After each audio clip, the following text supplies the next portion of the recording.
And we're live. Hi, I'm Alana, and I am the creative director at Filmkik. And today, for tonight's episode of Working From Home, I am going to be interviewing Kyle Loudon, and he is the winemaker and owner of Coterie Wineries in San Jose. And we are going to be talking about how things have changed, how they have stayed the same, and he's going to just tell me what's going on right now at Coterie Winery during shelter in place. So let me introduce you to Kyle. Hi, Kyle. Great to be with you, Alana. Thanks. Thank you. So you are the owner of just my favorite winery. I love your guys' wine. It's so good. Everything I taste and everybody that works there. I mean, for those that haven't been to Coterie, you have to go because it is this neighborhood winery and you go in and the people that work there, they want to help you. It's fantastic. I mean, it feels like a secret, you know? It's so amazing. And obviously things have changed. So why don't you tell me a little bit more like what a typical day at Coterie looks like during shelter in place? Yeah, well, first of all, thank you for the kind words. That's very nice of you. We're right here in the neighborhood. We're close to the San Jose downtown. We love being right here in the neighborhood, and it's great to hear your thoughts. So thank you for those. Um, the shelter in place has been definitely an entirely new experience for I think all of us. Certainly true at the winery as well. What that has meant for us is there are many things that we can no longer do. But fortunately, there are a few things that we are still able to do from the business side. And then, of course, the grapes don't know any difference about what's going on. So we're still tending to the wines, and those would fall under the category of, essential operations. So we're still making the wines and activities out in the vineyard, which are of course in other places, not in San Jose, but those continue as well. We just work now with a smaller team, and we work in isolation. So if I'm working in one part of the winery, um, we'll have Sam, one of our main other people here. She'll be working in a different part of the winery. So that's really probably the biggest difference that you would see, coming into the winery from the winemaking side. But things still continue along with the winemaking. And then from the business side, we're doing pickups, private appointments for pickups. And then we're continuing to be able to ship wines for people that would like to be able to just have the wines delivered right to them. And we do complimentary shipping on 3+ bottles. So we just try to make it as easy as possible Nice. for people that would like to just get the wines right at home. So those are how things have been changing in the last, couple months for us. Yeah. Do you foresee the new kind of habits and routines that you've established now, some of them being more permanent, or do you feel like you might just kind of go back to how things were before? Yeah, I think, permanent is kind of a relative term because I think we may be doing some of these things for a little while now. Certainly when we get to being able to do tastings again, which we of course are not able to do now, but when we get back to that point, it's very likely that those will start off with private appointments to try to limit the number of people that, are at the winery at one time, because that's a very important part of the physical distancing. Yeah. So, that's not a permanent thing per se, but it's something that probably is going to be with us at least as things look, for a while. So, that would be something that we're working with now, and all that we're handling kind of with managing appointments and private visits. Right now just to pick up wines, but even when we start being able to do tastings, we'll be, probably doing that on a private basis. At first, it looks like. Well, that's kind of interesting because, in a way, you could turn it into a more premium service. So, almost like a Michelin star restaurant experience where you book like your 2-hour wine tasting and it comes with some food and it comes with all this wine and then a bottle at the end of it. So, now instead of it being, which, I would miss it because I like the casual going up and tasting some wine and then grabbing a bottle for dinner. In a way, that whole like premium service, I would definitely pay for that. Like I would be like, anniversary events or anything like that. It's maybe less people, but you could potentially make more money. I don't know. Well, one thing is true about the private experiences that we love those kind of personal interactions, the community around wine, and we really strive for those kind of private interactions, as much as we can, even just as we were normally. So Yeah, exactly. we know the people that are part of our winery here, many of them well, and so we do look at that as that's a very positive thing, that we get to spend a lot of nice quality time together, individually or in very smaller groups, and Yeah. it's not so different than what we were doing here previously. But of course, people would come in more freely, Yeah. earlier on. Now it's going to likely be a little more, the way we've just described. But absolutely, there's some wonderful things about that too. So it's good to look at, like you said, those different things, that you can do after you hit the pause button. Exactly. I mean, I think that we can either not change and wait for things to go back to normal, or we adapt and maybe things do go back to normal, but we're never going to be the same, and we can use this opportunity as a way, or this time as an opportunity to try new things, to make sure that we stay relevant. And I do 100% think that the more premium experience that is more private, because think about it, you're also competing against Bevmo, right? And like bevmo.com or whatever. So you're competing with all these things, but nothing is ever going to replace being with your friends at a round table or a nice rectangular table with the winemaker talking about the wine. I mean, you can't get that in an app and it'll arrive in your door in 30 minutes. So, Well, we can do that. And then you can have your private days and your not private days. that's right. And you're exactly right that it might even end up being, some mixture of things, just depending on, again, what is safe, what people feel comfortable with, and it gives us the opportunity to just kind of look at things through a little bit different lens. And I think it's safe to say things will be different as everybody is feeling, Yeah. but there'll be some, I think, positive things that come out of it as well. They'll just be a little bit different, and of course they'll be continually evolving too. Exactly. Exactly. And I mean, in business, you always have to be on your feet. Always. Even during regular Absolutely. times, right? That's right. That's right. One of the things that we, of course, are always, it's always a part of winemaking is nature. And, when you talk about, nature out in the vineyards, every year is different. Every year has its own unique rhythm, its own unique attributes. And it's one of the things that we actually, um, kind of revel in with winemaking, is what is this year going to feel like? What is this harvest going to feel like? And truly, when we look back on each harvest, we have a different memory, a different feeling about each one. Um, you know, this harvest, it's only about 4 months away, maybe. It's it's most likely going to have quite a bit of things related to the situation that is going on with COVID-19, and quite a bit of things that'll be different about it. But again, we adapt, and so as you were mentioning, we adapt in the tasting room side, we adapt in the business side of the winery, and we're used to those kind of adaptations. Certainly with nature, and you don't fight nature. Nature is nature, and it's one of the things that we embrace with winemaking. Is nature gives us uh, what she gives us, and then we make wine from there. That's so cool.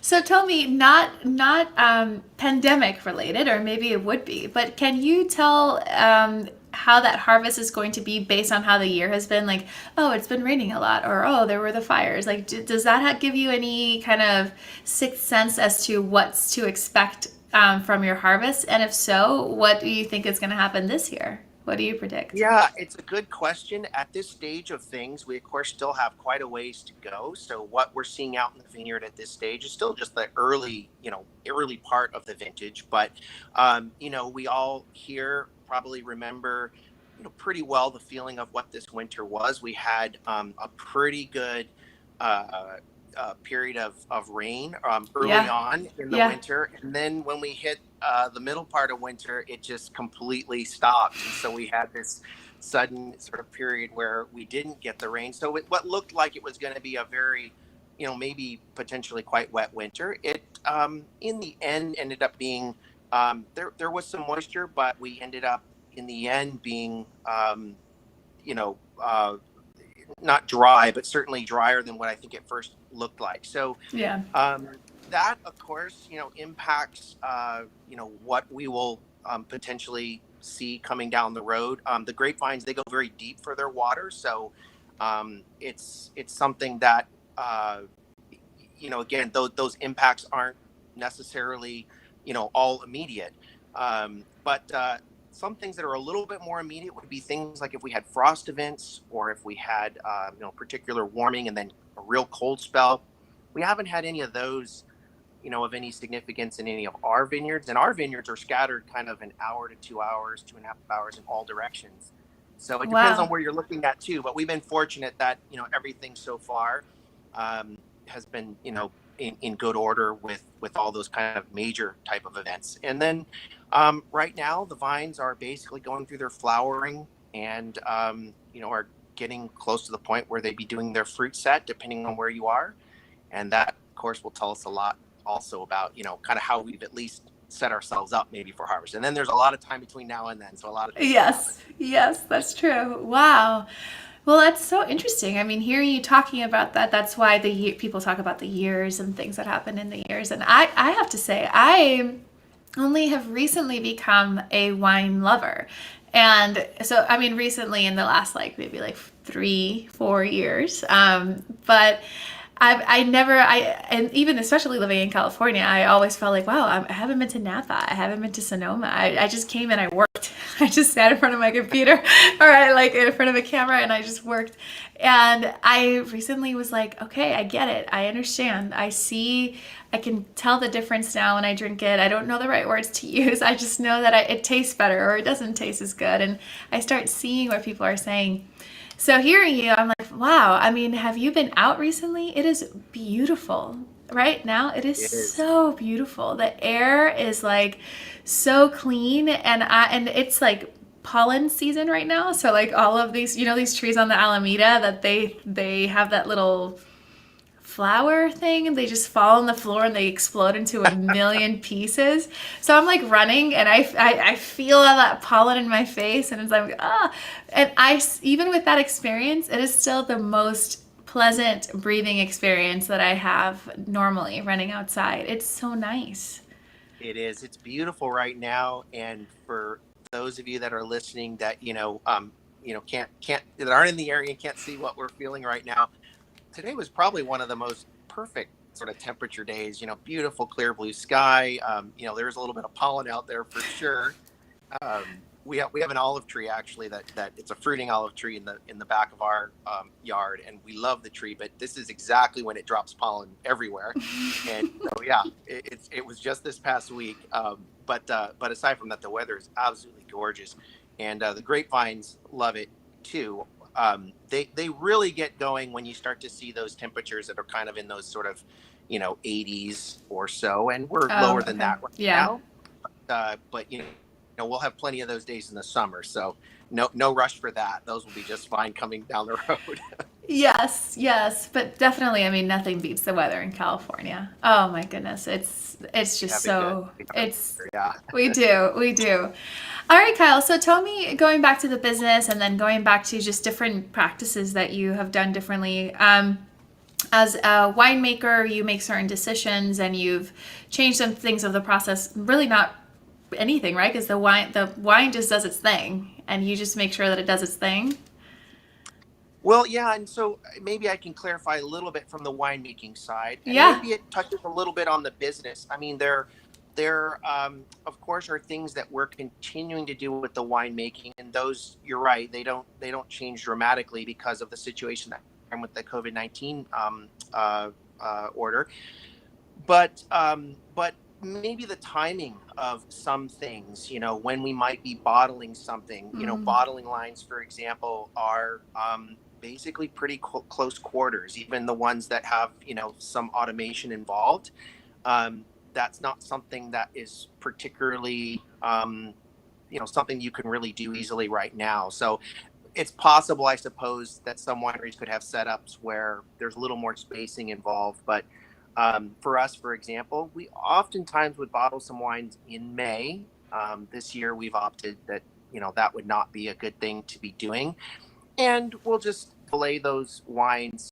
Not a long time, but it could just be um, the wines will rest a little bit, maybe a month or two. And we may even do the bottlings in a series of smaller bottlings. So those are some things. Maybe they fall under winemaking, but also, maybe Yeah. under the business side, um, keeping everyone safe side. Right. But fundamentally, it doesn't change the wine per se. They just may settle a little bit longer, but a month plus or minus, spacing some things out a little bit. Those aren't too dramatic changes in the winemaking, but some things that are a little bit different. Yeah. Yeah. That's awesome. And so that I hadn't even really considered that because there's the winemaking and the bottle making and there's so many little pieces to this greater machine that works. And we'll see down the line what has been affected. The access to buying new bottles or a printer that may have been affected that's now offline and you used to get your labels from them. I'm not saying that's what happened. I'm just saying that Yeah, no, it's a things good point. happen. Yeah. Yeah. Fortunately, we've been okay with those type of things. We have a great label producer that we've worked with for many many years, and they've been able to continue. Same thing with various other suppliers you might think about related to bottling. Bottles, as you mentioned, corks, capsules, all those things. And fortunately, those things um, have all been just fine, at least for us. Um, but I think, yeah, the main impacts we've had are just places where we have to again have a little bit more spacing Right. between us. And so right now we just have a small team of us here. It's myself. On certain days, it's like I said, Sam, who's here on other days, or sometimes we're here doing something, in opposite parts of the winery together. But even if we do end up doing a bottling, that bottling is going to end up having a lot of spacing between, where those individuals are. So those are the kind of things that we have to think about, and we just may not do those bottlings, except for maybe just a few very limited, small runs or something. So those are the kind of things, yeah, we're taking into account for sure. Yeah. And on the business side, what things are you taking into account there? Like, what have you guys done differently? I was there earlier. I saw a bunch of orders of pre-made orders, so that's awesome. But yeah, any new things that you've done there or different things? Yeah, so the main things that we've really had to shift around there are making sure that again, we always try to make things as easy as possible for to be able to, for people to be able to receive their wines, pick up their wines, ship their wines, but it takes on even more importance now. So we have started doing, the private pickups. Those started from the moment that, the order went into place here. Fortunately, we were able to continue to do that, and those private pickups. It's really been wonderful to see again how supportive people are in the community, um, and also how cooperative people are in understanding that yeah, that's the time that's gonna come in around that time because that's your private little point. And it's also for the safety of others that we don't end up with people coming at all just different random times. So people have been great about that. Our members have been great about that. So that's been something that certainly has been a really important part of that things that we've been doing and that you really need to get right. Yeah. We've shipped a lot more wine, as I mentioned before, as well. There's been a real heightened interest in that, and I'm happy to say that it seems like the shipping companies, as hard as I know they're all working, they've been doing a really great job of getting the wine there, where it needs to go on time, making sure that it's in good shape, that they check IDs, that this is a government requirement, so they have to do all those kind of things. They're doing it in a way that's safe, where they can stand back and do those kind of verifications. So it's been great to see that that's all I think working well from that standpoint too. Um, on another front, we have many parts of the winery that we aren't able to do. I kind of alluded to that before, and I'll just give you an example of some things we can't do. We're oftentimes doing private events here, and of course we can't do anything with private events right now. So we're not doing those. We're not able to we do farm dinners, usually several farm dinners each summer, and it's with a great group called Outstanding in the Field. We've worked with them for 10 plus years, and I mean, this is the group that was founded by Jim Denovan, and we consider them friends. They're wonderful people, and our hearts go out to them, because those dinners are all about setting a table for like 200 people on a farm, getting together, Wow. sharing a dinner together. And of course, those things can't happen. So that's something that we unfortunately also can't do with them. So we really dearly miss that situation, and that thing being able to happen. And then there's of course other types of foodie Fridays and things that we gatherings for our members here at the winery, and of course we can't do any of those. So all of those are on pause, but as there's opportunities to just inch our way into some of those things in very safe ways that, again, the county has said this is okay to do it, then we'll just take that little inch, as it's safe to do it, and also as people are comfortable with doing those things, because Right. of course it has to work from that standpoint too. So we look forward to that day, but just one day at a time, like everybody else is taking it right now. That's right. I mean, it has been one day at a time for a while now. Like from just even how shelter in place began, it was a day at a time. Everything was changing. Everything was changing. So we all just had like our attention now. Like, what's going on? When are we gonna? What are we going to? Like, what? I think we still are that way. I'm like, when am I going to go back to a restaurant? And then I was reading Newsom's a list of the governor of California's list of what you need to go back to a restaurant and eat. And one of the things that it was requesting was that the patrons always wear a mask, even only take that off when they're actively eating. And I'm like, wow. So like, is that going to be just the way that things are? I'm going to need to buy more cute masks. That's what I thought. I'm like, okay, this is very freaky, but I understand and I get it. But so Kyle, this is interesting because you mentioned it twice, that it's not just what you can do legally, it also is what people are prepared to do mentally. And that's a very interesting point, because as business owners, we have restrictions, or you more than my business, but you have certain restrictions that are placed on you right now for the good of everybody, scientifically, right? And we understand that. But then we're going to have to deal with people's perception. And that is a little bit more different. You can lift a shelter in place, but you can't as easily lift the fear that some people might have. So they could tell you tomorrow to open up your doors to everybody, but is everybody going to want to come? Now that's the next step. The next step is that education and reassurance that we're taking the steps to try to avoid something like this in the future. Anything like that you are like, because you mentioned it, I'm wondering, like, are you thinking of like new practices and new things that you want to just communicate to your members or to people so that they know that they'll be safe? Yeah, no, it's a great point that you make. There's the rules, and we have Dr. Sarah Cody, who's very well respected here in Santa Clara County. Um, uh, we we know what that checklist is, and of course, we were following some of these things already, even as the order came down. One thing I can mention is that here at the winery, and generally wineries.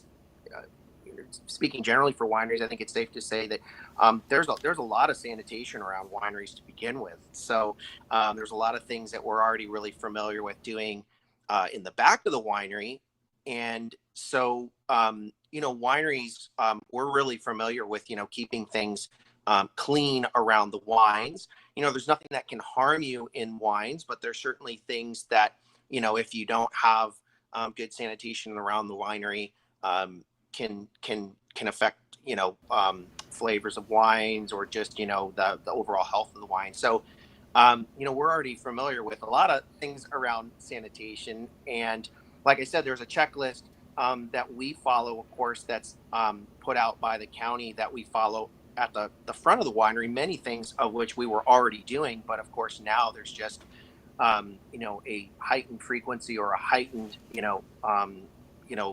sense of doing that, after every person visits, and, that sort of thing, as opposed to, maybe not as frequent as that before this all took place. So, Right. those are things that, we hope that, again, with the environment that we have here, and with the people that know us here at the winery, they know that, we that the winery is hopefully a nice place to visit, a safe place to visit, a place that people have spent many enjoyable hours, and that when it's time to open back up, that they'll feel comfortable coming back into this environment. And then, like I said, on top of that, just knowing that, wineries, in general, we spend about 80% of our time just cleaning stuff in the winemaking. A lot of times people don't realize that winemaking itself is actually about 80% cleaning. So we spend a fair amount of time cleaning already, and now, like I said, we're just, have that extra, time that we're doing all that, also even more so, up front, where people might be visiting. Wow. Kyle, well, thank you so much for your time today. So, any other thing you want to leave me with in terms of like the present or the future or the past, or maybe some wine tips? I don't know. Anything else you want to talk about? Yeah, well, the only thing I would maybe just leave with you is that, I know these are not the easiest times for, all of us. There's a lot of uncertainty. There's a lot of uncertainty, of course, for us here at the winery, but we're also trying to look at it as, again, we've kind of hit the pause button. We're very grateful for the things that we're able to still continue to do. It gives us also an opportunity, as you mentioned, to kind of look at, what exciting things maybe we could do in the future when it is safe to kind of reopen in some of those areas. And, we've already got ideas in mind on how we may be able to, again, create a fun, a safe, a really enjoyable environment, just a different one, Right. when we start inching our way back. So I hope that people will come visit us, feel, that joy that they had when they came here previously. And for people that haven't been here, I hope that they'll feel, happy and safe, and being able to come back and visit us, and really enjoy, what we do. We're a small family operation. My wife and I own the winery, and we do this because we love it, and that's why we make our wines. And the folks that we work with across the board, the folks that work here at the winery, as well as the vineyards that we work with, again, we consider the people that we get to work with really, as much, friends as they are, business people that we work with, in the vineyard. So, Yeah. we look forward to the day when we can do, more and more with them, and hope that, everybody will support, them as well. So it's really lovely to be able to spend time with you, Alana. Thanks for the chance to talk with you about a few of the things that are going on here in these most uncertain and unusual times. I know. Well, the pleasure's all mine. Thank you so much. I know that I love going to Coterie. I have had my friends there. I've had them over many, many times, and they are like, I've lived in San Jose for how long, and I didn't know that this was here. And it's just such a beautiful spot, and everybody that works there, the wine is delicious. It's just one of those places where you feel kind of lucky to live where you do, That's like one of those things like, and there's a winery next to my house, and it's really nice, Like it makes you feel like you accomplished something as an adult, And it's that place, and it's a place that I'll never forget, Whether I live here or I live someplace else, I'll always remember how good it felt to be there with you guys. And so I really appreciate your time, and I know you guys are super busy, and that makes me so happy. I'm happy that you're busy, and I see all the wine piling up and everybody buying it, and that's good. I hope that this definitely doesn't affect you guys in a negative way, and it doesn't seem like it has, at least that I can see. And I'm happy Well, about thank you. that. It's an honor to be right here in the neighborhood with you, and it is truly wine is a wonderful community, and we love to be part of it right here. And thanks again for having us on with you. Thank you. All right, so we're gonna go back to me, and I just want to say thank you for the people that watched or are listening. Kyle is just such a cool guy, and I really, if you're ever in San Jose, California, you should definitely stop by their winery. But they also ship, so they could ship anywhere. And this is not a paid promotion. Yes, Kyle did give me a free bottle of rosé last week, but it was because it was Mother's Day, and that's why he gave it to me. But I am not paid at all to tell you that I love their wine, I love the people, and I love everything about this place. So if you're ever in the area, or you have the internet, which you obviously have it because you're looking at me right now on the internet, then you know where to go. You can go to Coterie Winery and get your wine. With that, thank you so much for another good episode. Good night.